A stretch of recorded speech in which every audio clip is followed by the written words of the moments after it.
Would you consider yourself a happy person? Do you feel happy right now? Are there times that you're happy, times that you're less happy? And look around. Are some people just born happier than others?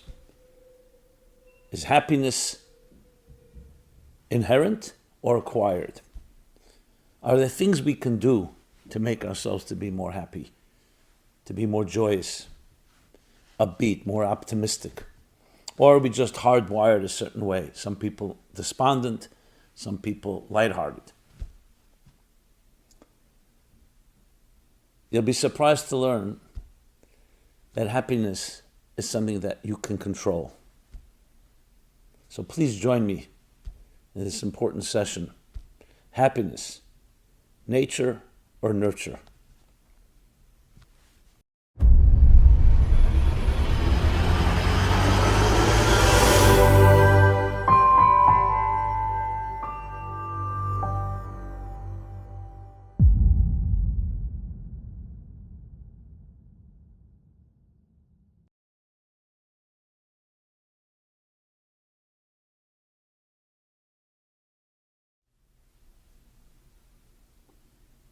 Hi, Simon Jacobson here. We'll be speaking about happiness, nature or nurture. This program is dedicated by Camise Parson for many blessings for her and her son. That's a big word, happiness. Do you consider yourself a happy person? Most people will say, at times I'm happy, at times I'm not happy. Some people will say I'm generally not happy, but once in a while I may experience something that's called joy. Others say it the other way around. I'm most of the time happy, but of course there are things that happen that can make us sad. Well, the bigger question is, do you have any control over it? Is happiness, joy, something inherent, nature, or is it something acquired, nurture? Due to environment, due to education, due to the home you grew up in, circumstances of your life. Are some people simply hardwired to be more despondent, and others are hardwired to be more light-hearted, more spirited, more optimistic? Different words you can use for it. And again, how much control do we have over this? So you may be surprised to learn that we have total control over it. We don't have control over our circumstances, but how our attitudes will react to them, we have control over. So of course, how do we even answer a question like this? Whether happiness is nurture or nature, acquired or inherent? When you look around, you see people of different sorts. People even may have experienced similar experiences and still have very different reactions. And just to deepen the question, plot thickens. You see people grow up with very harrowing and harsh circumstances, and yet are essentially happy people. You see people growing up with very beautiful circumstances, a lot of wealth, success, health around them, and yet they're bitter, angry, sad, despondent, depressed. Now obviously we have to qualify that we're not talking here about anything clinical or medical, which can be a result of chemical imbalances or a result of some things, yes, that can be hardwired. But even there, as we'll learn, we have to define what happiness is.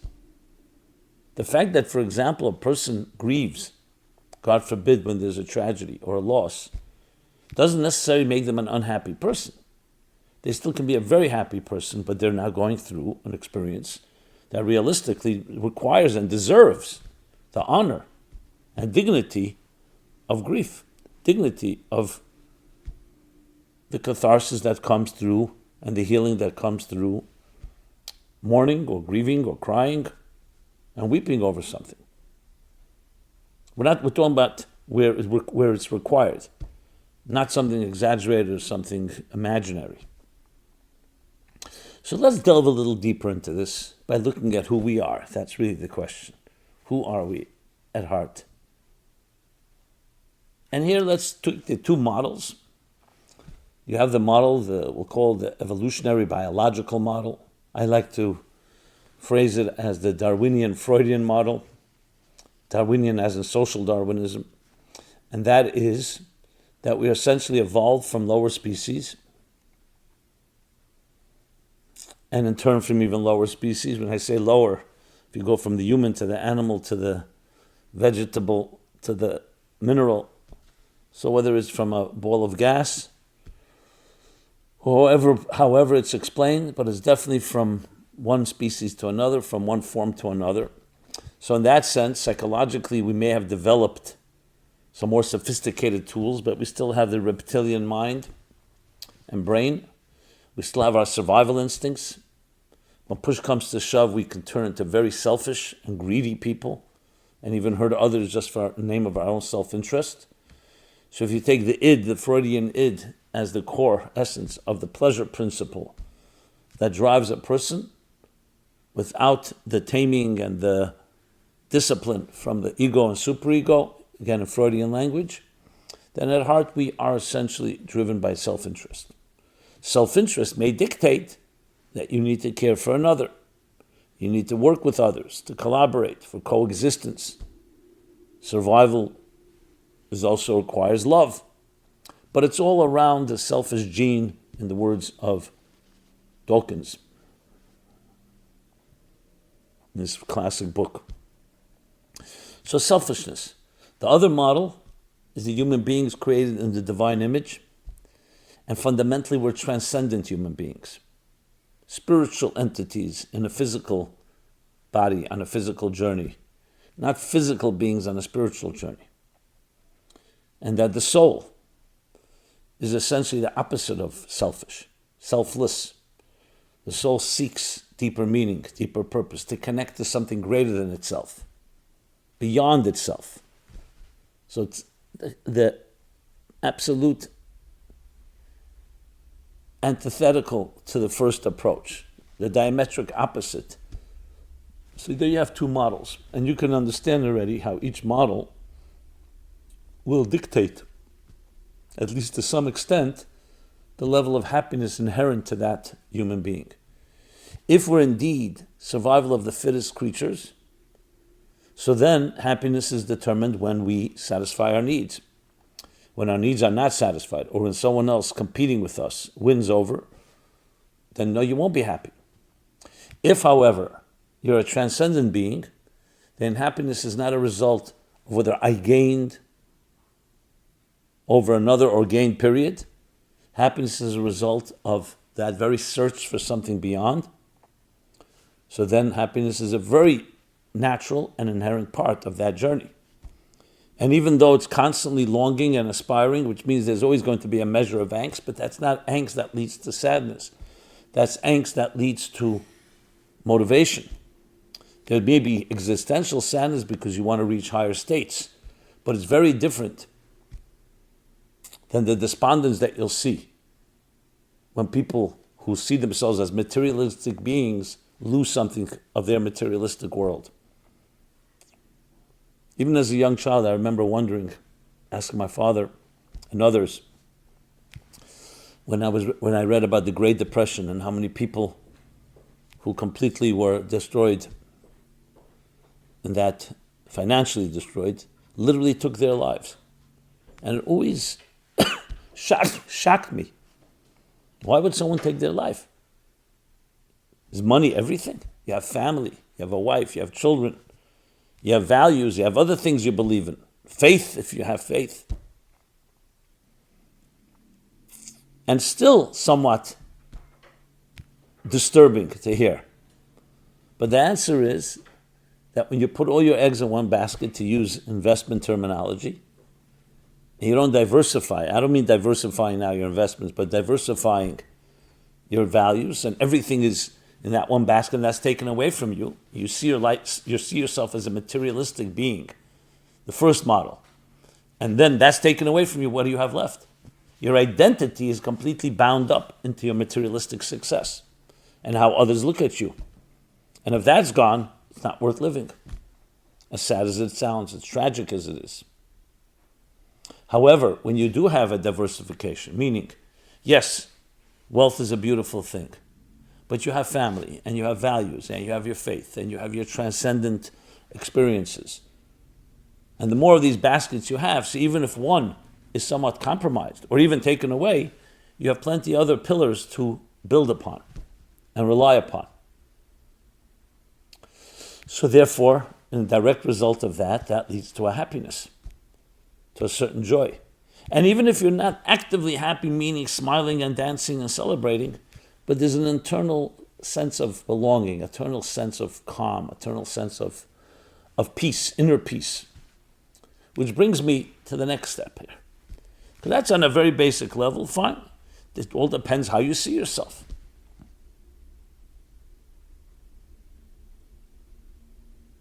But let's go further into the very soul of the matter, to use that word.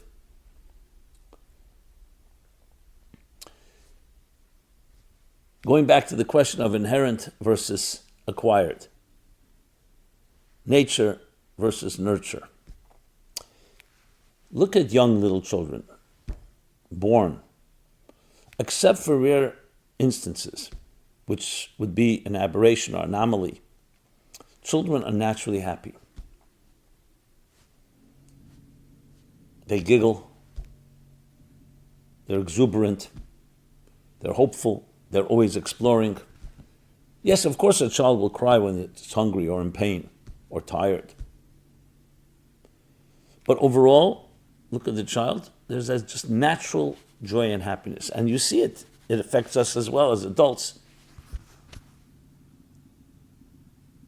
You like to make the child smile, the child just smiles back. Or the child smiles to you and you smile to the child. It's just that type of, you can even say, contagious happiness and joy. So then when does a more sad, a somberness, more despondent approach enter into a child's life? It's when adults, so to speak, impose it. When a child starts seeing the adults, the caretakers, parents, others, are in that state, the child starts learning of a different type of reaction. But the natural inherent state is happiness. Why? Because the child is essentially a soulful being. Tell a child that it's $1 billion or lost $1 billion, it makes no difference. Child doesn't relate to materialistic gains. Yes, there are material needs to eat, to drink, to sleep, the health. But it's not the driving force. The driving force of a child is transcendence, is to seek out. If a child was completely self-contained in its own survival mode, it wouldn't be exploring. It would just sit in one place, either eat or drink or do whatever it has to do. It's constantly seeking and learning. I recently read that in the early stages, the early years of infant years, from birth till around 2-3 years old, every second, 1 million neurons are charging and interacting as the child's brain continues to develop. 1 million.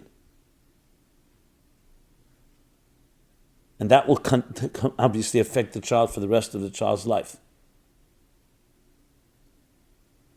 As an aside, just tells you what impact adults have.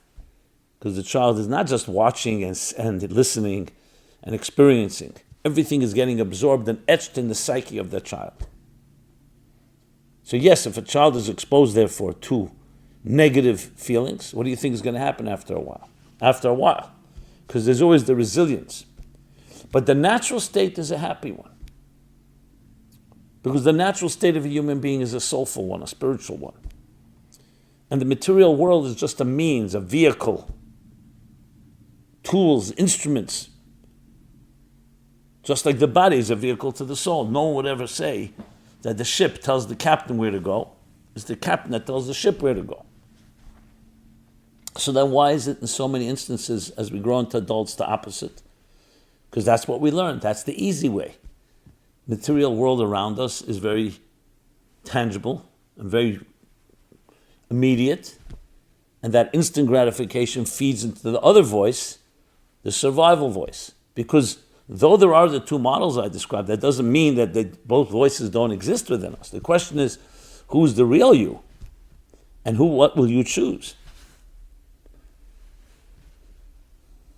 So imagine if we were able to bottle into a formula that exuberance, that enthusiasm, that optimism of a child, the dreaming, the dream aspirations, and combine that with the wisdom and seasoning of an adult.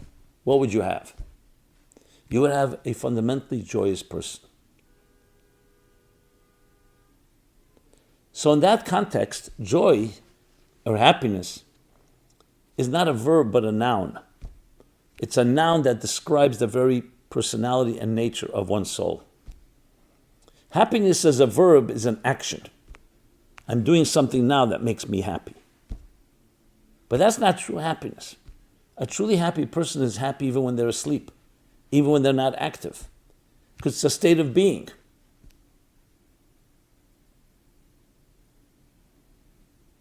You want it to also be active at times, at many times, as much as possible. But just because you don't see a person smiling or you don't see a person celebrating does not mean they're not happy.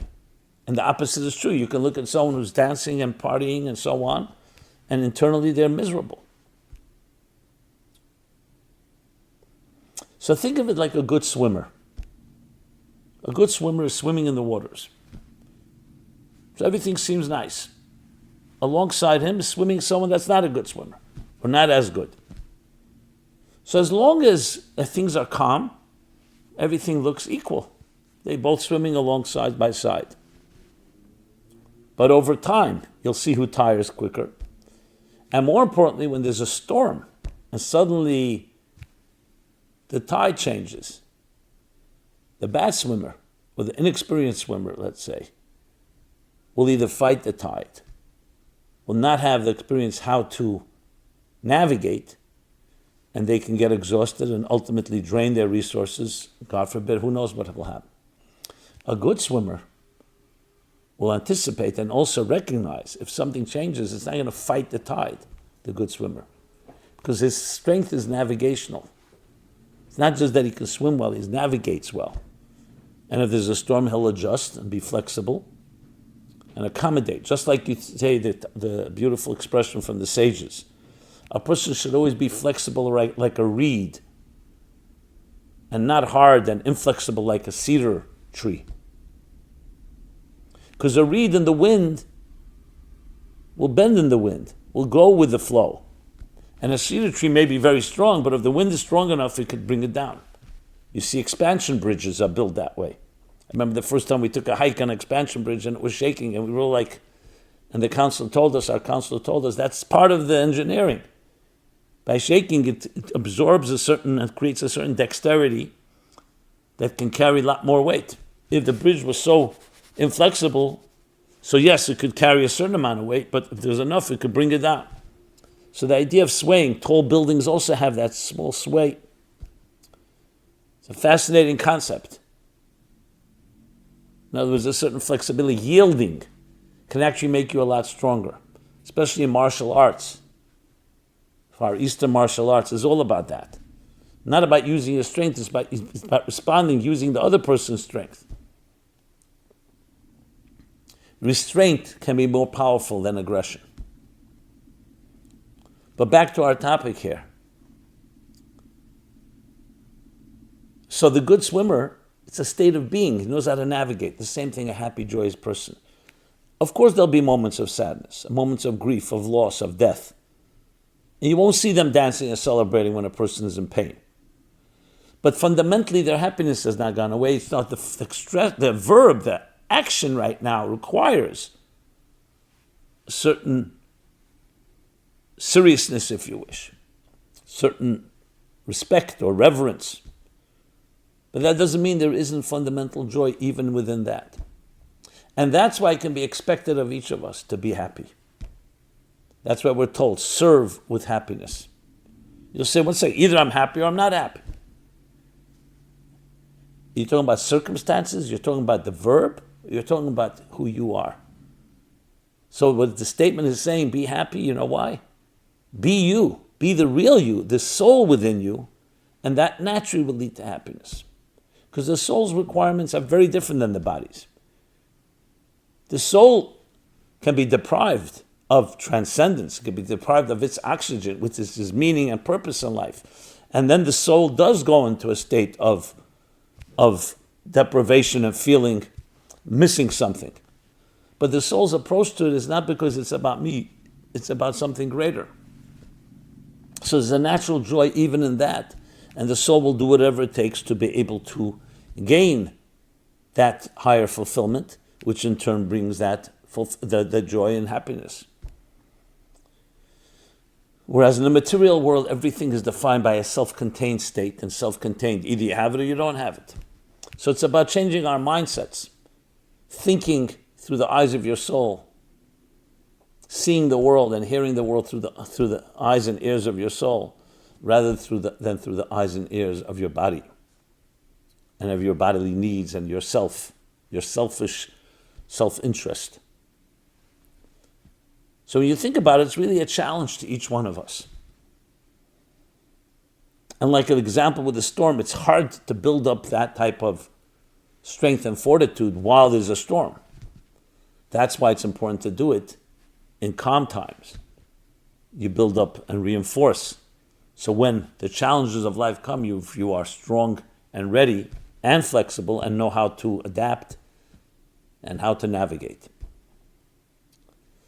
So it's a challenge to look at ourselves in a new way. In sum, the answer to the question, is happiness inherent or acquired? Is it nature or nurture? It's nature, it's inherent. The real true happiness.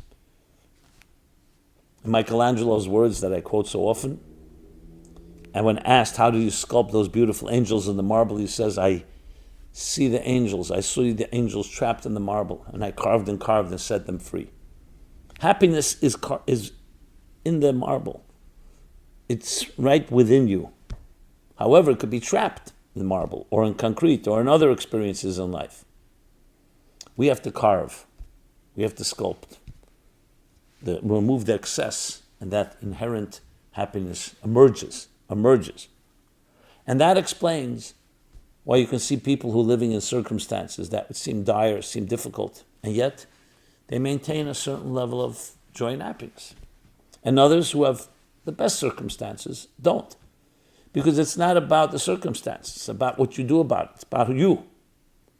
It's time for us not to identify by our circumstances, not to identify by external things, identify from the inside out instead of the outside in. And then happiness gushes, emerges. Yes, to have that childlike innocence, the childlike curiosity, the childlike amazement. Maintain that. While recognizing and not being naive, the realities of life, the realities of the world. No one's denying that. But that's where it really comes from. And in very simple terms, how can you begin? Focus on the mission of your life, not on what you're doing, not on what you're accomplishing, and not on your job, and not on the expectations and demands of the here and now, but what's the mission, the higher mission, your higher calling? And do something in that direction. You immediately will be a happier person. I hesitate to say the word immediate because it sounds like instant gratification and just press a button. No. When I say immediately, you'll see, because the focus stops being on yourself, it's on the cause. That right away takes away that edge that defines our self-contained, selfish, greedy consciousness. Immerse yourself in the spiritual spa. Spa as in study, prayer, action, SPA. Cognitive, emotional, and behavioral conditioning. Every day, take a few moments. Read something, study something that takes your mind, not the news, not analysis of the financial world, not from the physical reality. Read something that takes your mind into a higher place, into a greater place. Pray. Listen to a song. Sing a song. something that touches your heart, emotional conditioning. And finally, behavioral, the action.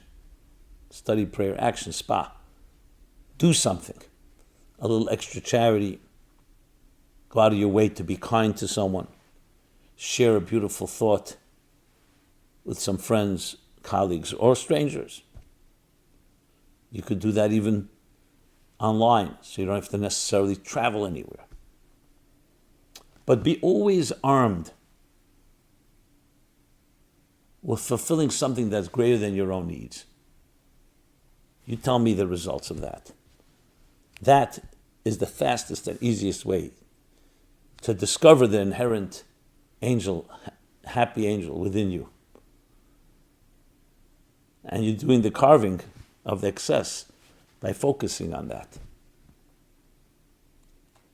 So may you discover, with the least amount of aggravation, the inner core of your own soul, which is the direct source of all joy and happiness.